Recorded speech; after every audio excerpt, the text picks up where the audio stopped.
मो चैनल को आपण मानंकु स्वागत। एठारे आपण शिक्षा एवं विद्यालय संबंधी विषयगुड़िक विषय जानिबा आवश्यक करुथिबा समस्त जिनिस पाइबे। आपण जणे छात्र, शिक्षक किंबा पितामाता हुअन्तु। टिप्स, ट्यूटोरियल एवं अंतर्निहित आलोचना पई आम सहित जोग दियंतु, जहा शिक्षण को आकर्षणीय एवं प्रभावशाली करिथाए। शिक्षागत विषय वस्तुरे सर्वोत्तम पई सब्सक्राइब करंतु एवं रुहंतु। ओडिशा विद्यालय शिक्षा कार्यक्रम प्राधिकरणरू मे मास 20 तारिखरे समस्त जिला शिक्षा अधिकारी एवं शिक्षा प्रकल्प संयोजक मानंकु गोटे चिठी होईछि। चिठीरे लिखित अछि समस्त सरकारी और सरकारी अनुदान प्राप्त विद्यालय रे पढ़ुथिबा प्रथमरू अष्टम श्रेणी पिलामानंकु मागणारे प्रतिवर्ष भଳି एवर्ष मध्य जोता, मोजा, टी सार्ट, टोपी, ट्रैक पेंट एवं परिचय पत्र प्रदान कराजिब। प्रति छात्र छात्री पिछा 500 टंका मूल्य रे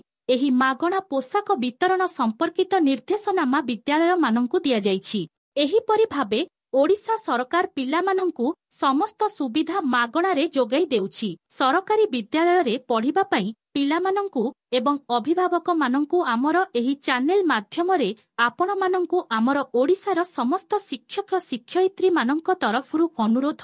सरकार विद्यालय रे नाम लेखा इबा भिडियोटी भल लागिथिले आमर चैनल टिकु आज ही सब्सक्राइब करंतु। एही चैनल माध्यम रे आपण माने समस्त सरकारी विद्यालयर तथ्य पाई परिबे।